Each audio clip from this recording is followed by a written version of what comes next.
tanto ruido confunde. ¿Qué o quién estará detrás? ¿Te atreves a abrir? En la web suena más fuerte y claro. Cabecera MX presenta El Timbre. Iniciamos.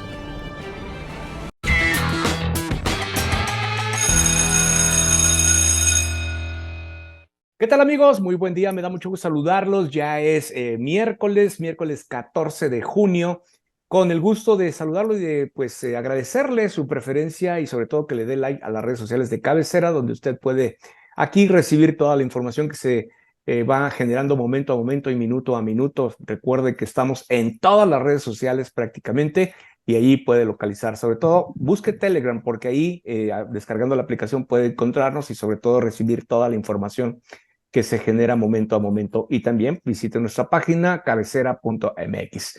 Ahí estamos con todo el gusto. Y bueno, el día de hoy saludo con mucho gusto a mis compañeros. Héctor Romero, ¿cómo estás, Héctor? Hola, muy bien, muy contento de estar con ustedes y con nuestro público. Bienvenido, Héctor, qué gusto saludarte. Carlos Maguey, ¿cómo te encuentras? Muy bien, gracias. Aquí arrancando el día y agradeciendo que anoche hubo vientecito, no necesariamente frío, pero hubo vientecito y refrescó las casas para quienes dormimos con las ventanas abiertas. Y sí, porque ya hacía días que estaba todo, pues, en tranquilidad, en absoluta tranquilidad. Récord en temperaturas históricas. Sí. Se rompieron récord en temperaturas históricas. Y a nivel nacional, en todo el país prácticamente. Sí, pero Guadalajara 39, sí es de muerte. Así es, sí, ¿no? Entonces, y se siente, porque Así los es. días han estado pues bastante soleados y despejados sobre todo, ni una nube que haga, Ya vendrán y chillaremos. Híjole, ya nos vamos a estar quejando. Oigan, pues vamos a darle con los temas que tenemos preparados para el día de hoy. ¿Qué les parece esta reunión de el PG con los miembros del INE? ¿Cómo ven esta reunión, Héctor? Bueno, dice el peje que les da una tregua. Pues yo no sabía que estuviéramos en guerra para entrar en tregua, ¿verdad? Pero está bien. Dice que ya hay un consejo a modo, y así lo siente. Vamos a ver si de veras Guadalupe Tadei y sus consejeros, con los que no se ha podido con la gran mayoría poner de acuerdo, hacen el trabajo del INE o van a ser comparsas del presidente a partir de ahora. O sea, esto es muy preocupante porque necesitamos los ciudadanos saber cuál va a ser el sentir del INE y cómo va a actuar, si va a actuar apegado a derecho y les va a poner el freno a Morena y a sus candidatos y a los de cualquier otro partido que violen la ley, o en su defecto les va a tolerar todas las violaciones que ya se están cometiendo desde este domingo, y hasta se las van a aplaudir. Entonces yo creo que será interesante que monitoreemos las próximas sesiones del Consejo General del INE para saber cuál va a ser la línea de la mayoría de consejeros que van a adoptar y si van a cumplir con el aspecto jurídico de la materia electoral. ¿Y qué tal, Carlos, lo dicho por el presidente en la mañanera, ¿no? Con respecto a esta reunión, que actúa el INE con absoluta autonomía, que no dependa ni de gobiernos ni de grupos oligárquicos. ¿Cómo ves? Bueno, ser autoridad electoral sin duda representa una tarea difícil de realizarse, siempre bajo el escrutinio, y creo que uno de de las dificultades que siempre va a tener la autoridad electoral será demostrar su autonomía, su independencia, su imparcialidad. Sentarse con el presidente no es necesariamente una mala señal. Lo que puede ser una mala señal es si no actúan cuando se vean actos anticipados de campaña, y esto estamos prácticamente a punto de verlo. Si no hay un control sobre lo que declara el presidente, si no hay acciones que le pongan orden al proceso, que todavía no debería arrancar, porque hay que recordar que el proceso electoral arranca en septiembre, y eso no significa que arranquen ya las precampañas, ¿no?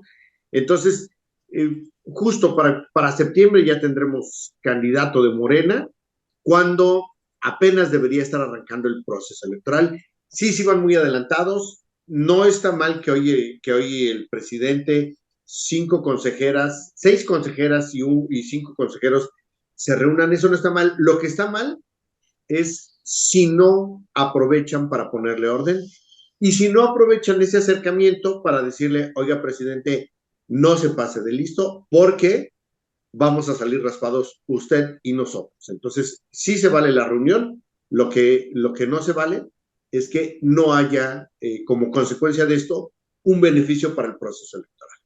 Así es. Creo que va a ser el INE va a estar en observación por todos los medios y por todos los organismos y asociaciones. El INE será objeto de un escrutinio sobre el actuar y el proceder, ¿no, Héctor? De lo que venga. Ya lo dice Carlos, precisamente este tema pues los actos anticipados de campaña, ¿no? Pero vamos, para empezar, pues ya Morena está violando flagrantemente la legislación electoral con ese tema, como dijo descaradamente el presidente. No estamos eligiendo precandidato, estamos eligiendo coordinador o coordinadora para defender la transformación. Pues eso al final de cuentas es tratarle de dar la vuelta a un aspecto que es claro que están eligiendo un candidato para la presidencia de la República por parte de su partido, violando la ley electoral por los tiempos que aún no se dan. Y quieren llevar mano en su proceso, pero están, insisto, fuera de los tiempos que señala nuestra legislación electoral. Y por el otro lado, creo que lo malo del INE será que se pongan de tapete, pero tenemos una ventaja, aunque los consejeros se pusieran de tapete, el INE funciona en base a ciudadanos. Y es muy difícil que tengan un control total del INE a nivel detalle operativo de los distritos electorales y luego las casillas y demás. Claro que se puede, pero les va a costar mucho más trabajo tratar de hacerlo y va a haber mucha vigilancia de la sociedad al respecto para la elección de 24. Aquí nos puede platicar un poquito más Carlos de todas las maromas que hay para elegir consejeros en los distritos electorales, cómo se maneja ese tema, y pues es de todo sabido que es posible, pero ya llevarlo a nivel casilla y al control de las casillas por parte de los ciudadanos es muy difícil. Y ahí es donde todos los partidos políticos, independientemente del partido político que sea, deben tener representante en cada una de las casillas. Ahí empieza la democracia y ahí eliminamos los fraudes electorales. ¿Dónde se hacían, como dicen antes, ahora ya no pasa, los fraudes electorales? Pues en aquellas casillas donde no había representantes en la oposición. Esas casillas donde de repente no aparecían los funcionarios de la casilla y al día siguiente veías la sábana en esa casilla y había el 99.99% del padrón que había votado y todos a favor de un partido político. Eso no nada más tiene la culpa la gente corrupta, sino también los partidos que no tuvieron cobertura al 100% de todas las casillas. Ojalá así sea. Sí, esta parte es importante la que tú señalas, Héctor, y ahí depende mucho, y como tú lo dices, Carlos puede ahondar en este tema, la participación de la ciudadanía en la organización de las elecciones conjuntamente, pues es un factor primordial para vigilar precisamente un desarrollo de una elección plenamente democrática. Carlos. Sí, fíjate que esa parte es muy compleja porque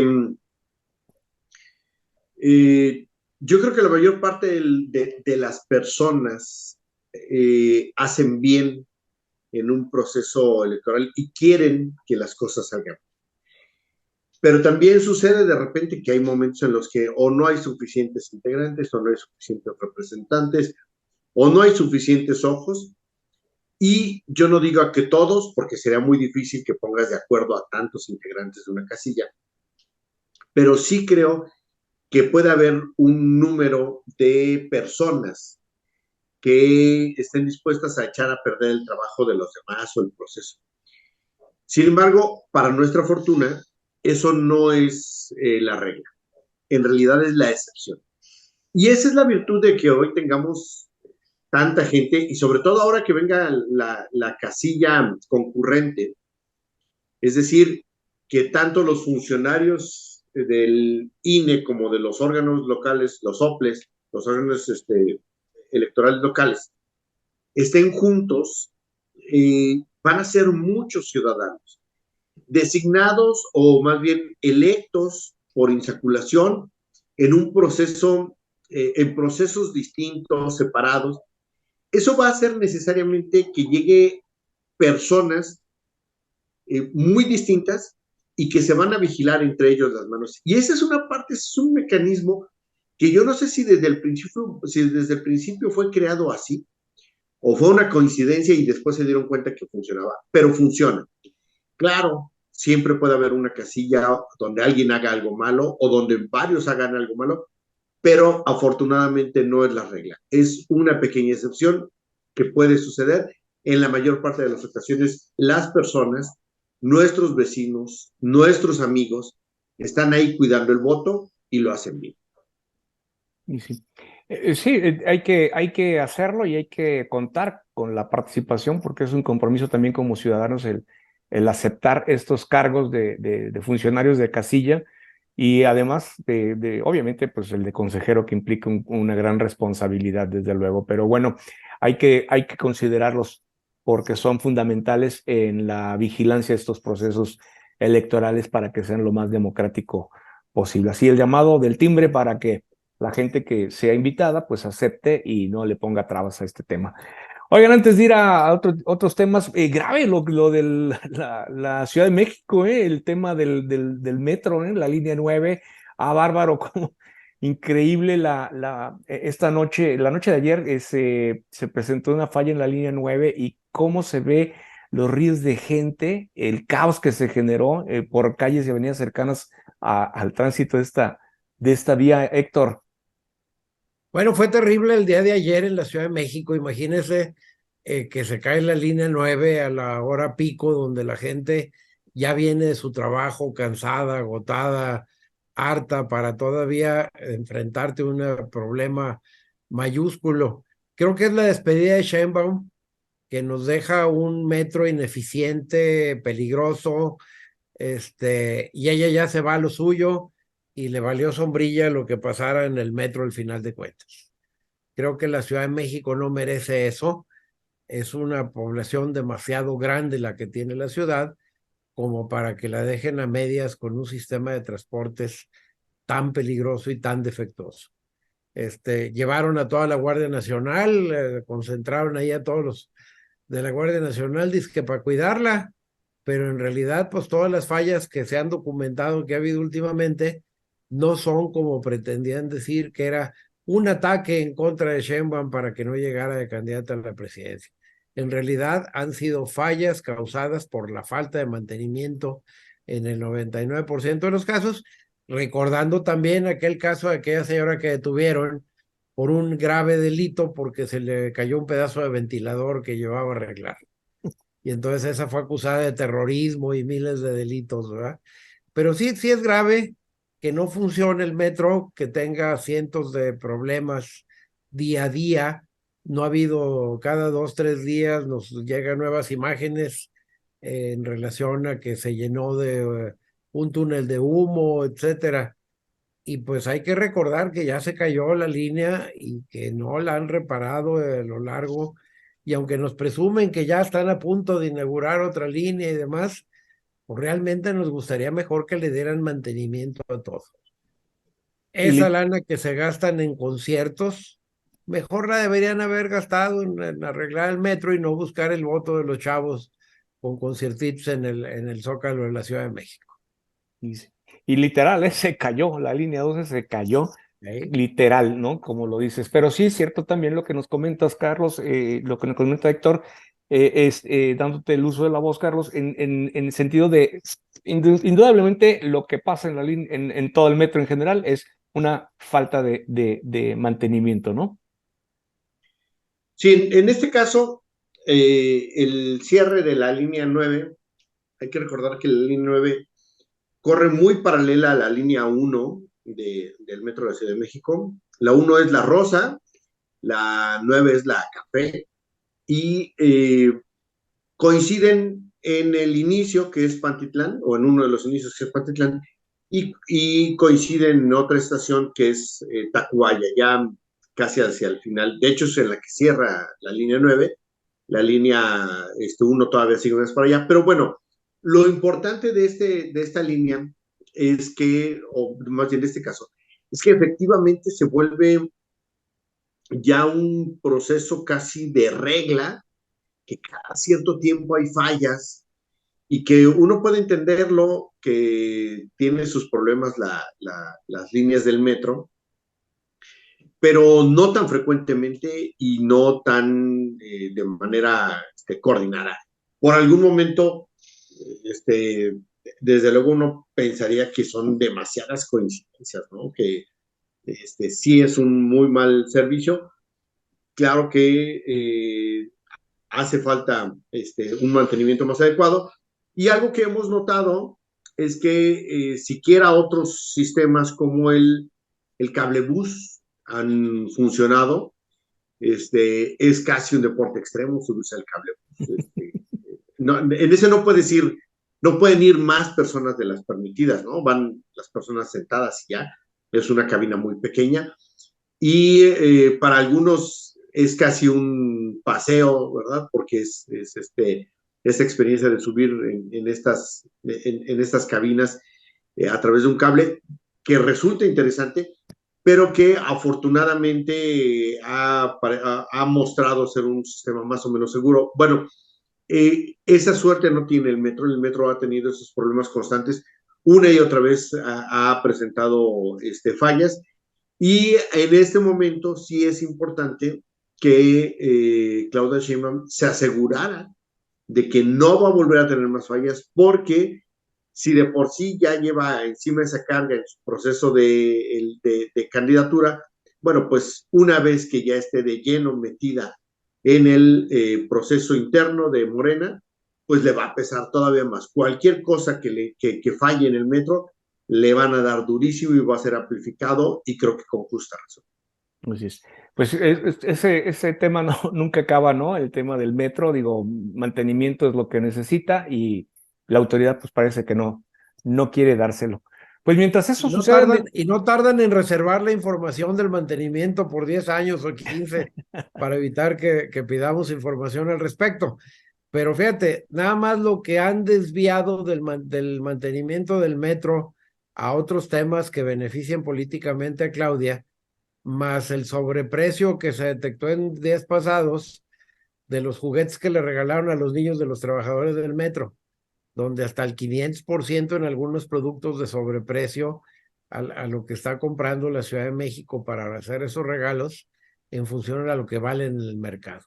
Imaginemos el tamaño del desfalco que es. Y así quiere ser presidenta. Imagínense, si no puede con el metro, va a poder con el país. No tienen llenadera, ¿no? Y como dicen, y de alguien debe ser el negocio, ¿no? A alguien debe ser el negocio y por lo general es alguien de adentro. Así de que, pues bueno. Oigan, y dentro de, bueno, dejando lo del metro a un lado, pues vámonos al reality show que pretende hacer Ricardo Monreal y su familia. ¿Quiere usted adentrarse y conocer cómo vive Ricardo Monreal, cómo pasa los fines de semana, cómo convive con su familia? No se lo pierda.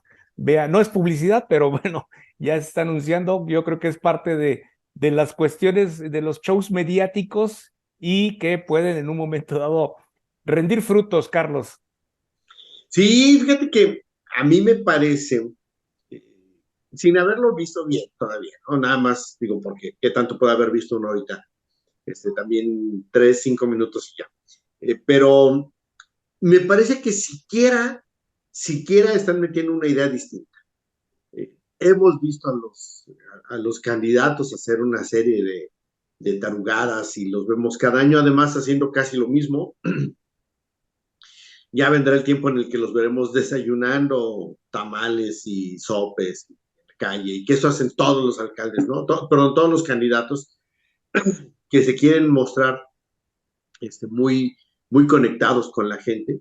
y desayunando cosas que nunca desayunan, ¿no? O parándose en puestos en los que nunca en otro momento se pararán. Pero esta idea del reality está, claro, muy criticable, seguramente mucha gente dirá que es una tarugada, pero me parece que le puede pegar bien con un cierto sector y no solamente con un sector morenista. Me parece que puede haber alguno que otro que lo vea bien.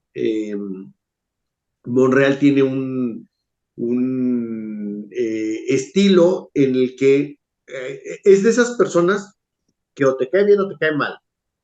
Yo creo que Monreal no es alguien a quien te pase de largo, ¿no? O te cae bien o te cae mal.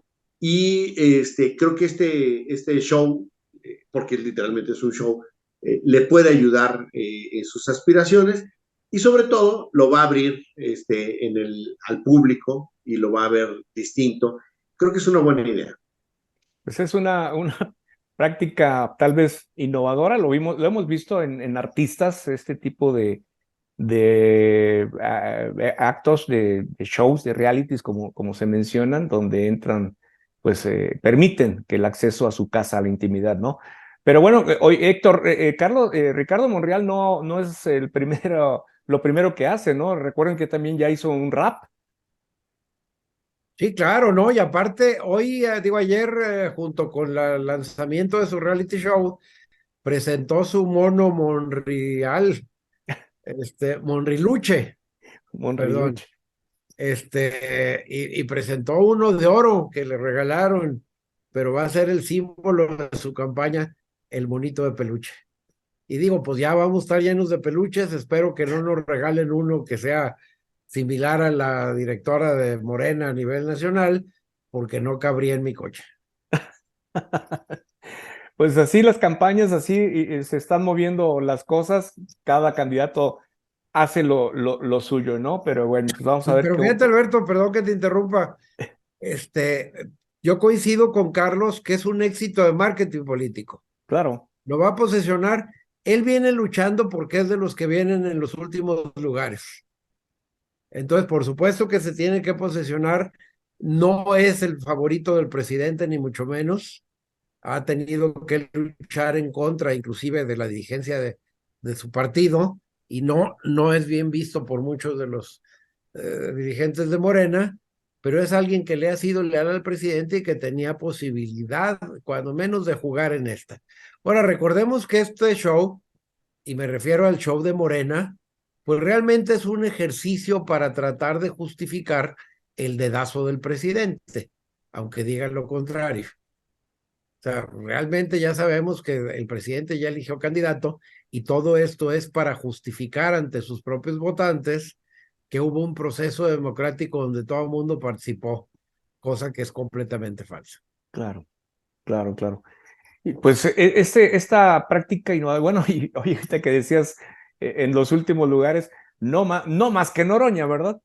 No, bueno.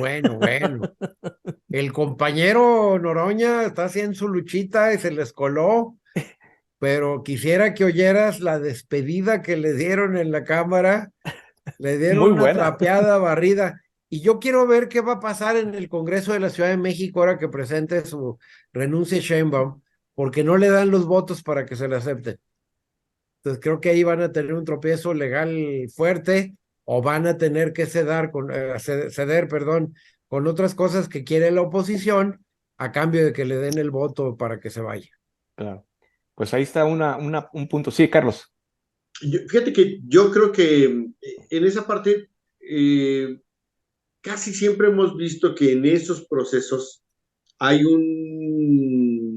una carga de cortesía política que incluso no necesitan la mayoría, incluso para designar, en el caso de que tenga que ser por elección de una asamblea, casi siempre las oposiciones se portan, digamos, magnánimos al respecto y les dan autorización de salir y les dan autorización de participar en los procesos y incluso bueno, ¿y a quién quieres dejar? ¿No? O sea, creo que en esa parte, no necesariamente de forma graciosa y de buena onda, a lo mejor piden algo a cambio, pero casi siempre vemos que sí les dan chance, ¿no? De hacerlo.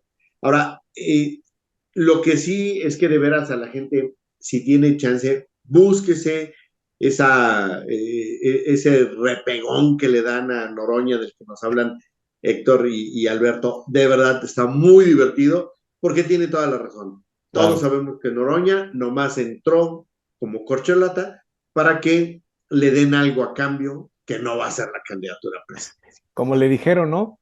Vivir otros 3 años más del O presupuesto. 6, O 6. porque lo hacen senador en una de esas y valió gorro. Así es, así es.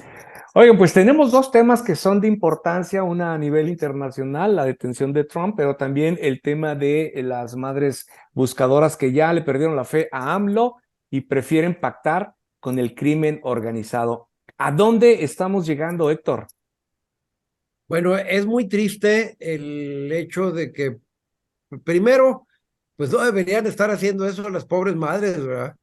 O sea, tenemos desaparecidos, tenemos gente muerta adicional a todos los crímenes que hay día a día en este país, un promedio de 80, más de 80 diarios por temas de crimen organizado, que el presidente sigue con su política de abrazos no balazos, pero eso súmale el dolor de las familias que tienen desaparecidos y que el presidente no los pela.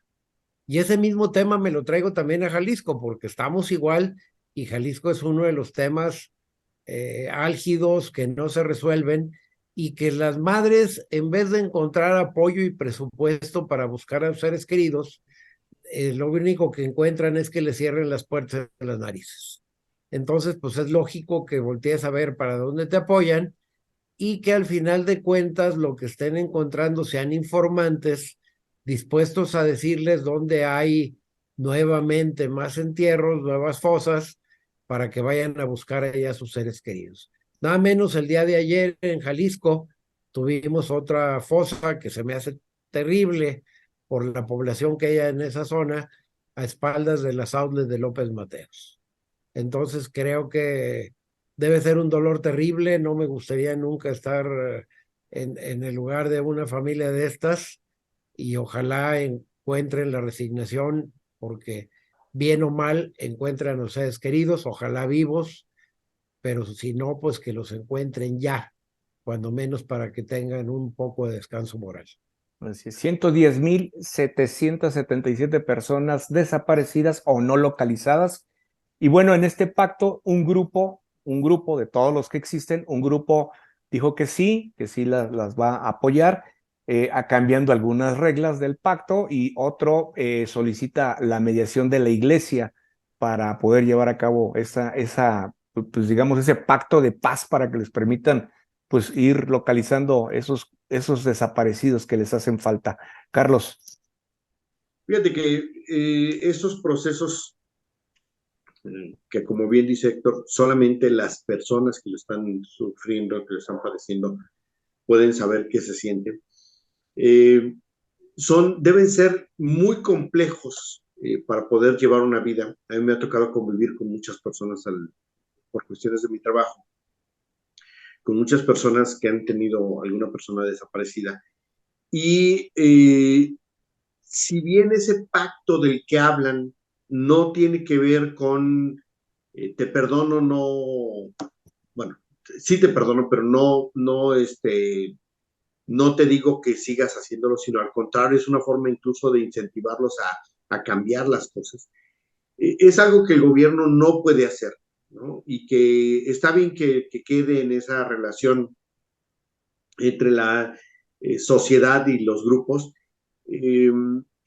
para que ellos lleven o puedan recuperar a sus personas desaparecidas, pero el gobierno desde luego tiene que seguir con su trabajo para localizar a las personas desaparecidas, pero también para detener, procesar y sancionar a las personas que causaron esas desapariciones.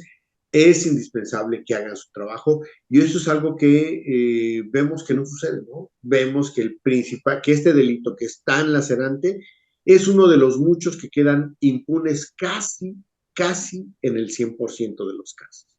Entonces, Carlos, bueno, lamentablemente ni siquiera tenemos un sistema en pleno siglo XXI, con todas las maravillas de tecnología, que no tengamos un sistema de cómputo adecuado para poder conservar la información de los que se encuentran, ADN, fotografías, tatuajes, etcétera, etcétera, para que facilite a las personas que buscan a sus seres queridos.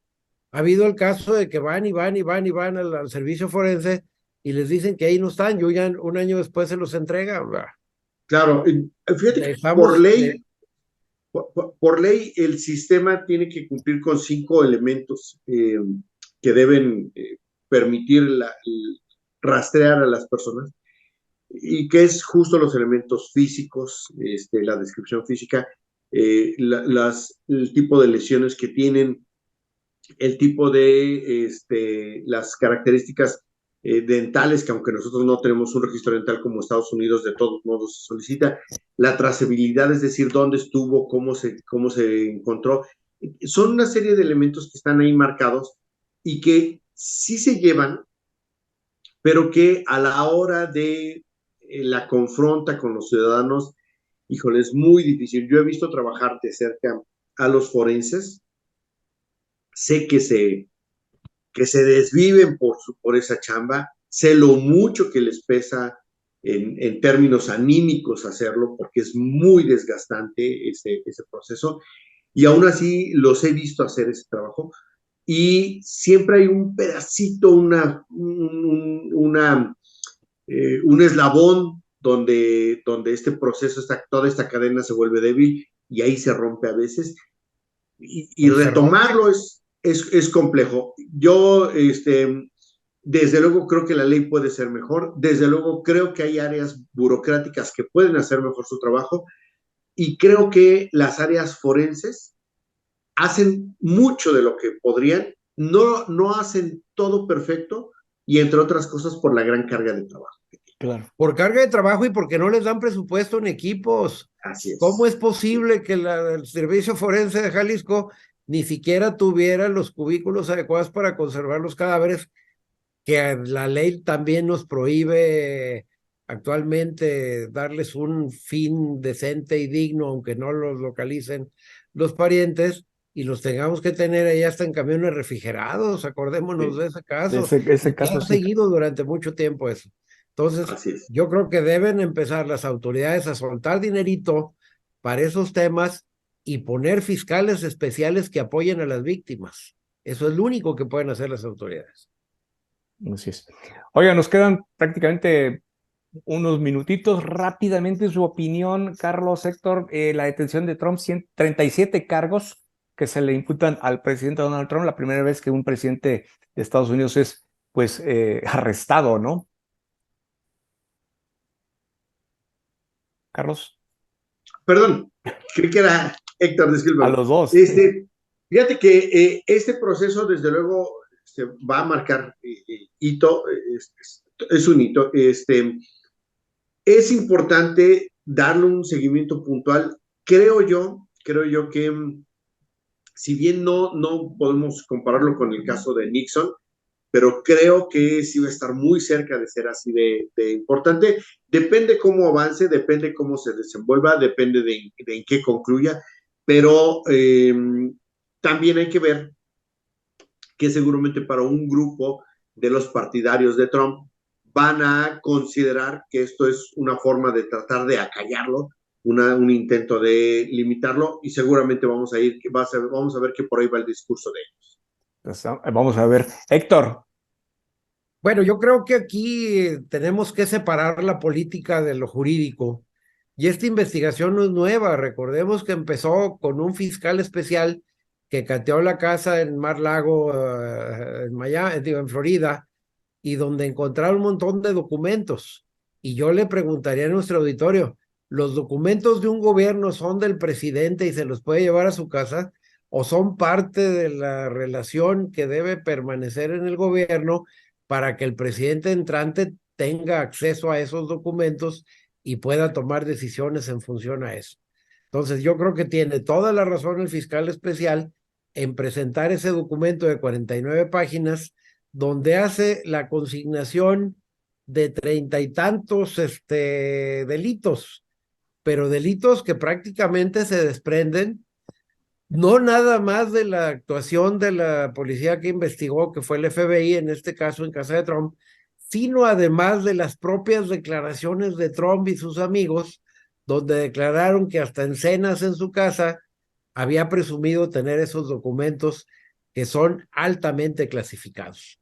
No estamos hablando que se robó el rollo, el papel del baño de Los Pinos. Estamos hablando de documentos que su conocimiento por terceros implica o negocios o implica poner en riesgo la seguridad de Estados Unidos. Entonces, Correcto. ojalá lo consignen por este tema. Así es. Pues con esto llegamos al final del programa. Gracias, Héctor. Gracias, Carlos. Gracias a usted por acompañarnos. Yo lo espero aquí el próximo viernes. Que tengan un excelente resto de semana. Hasta entonces.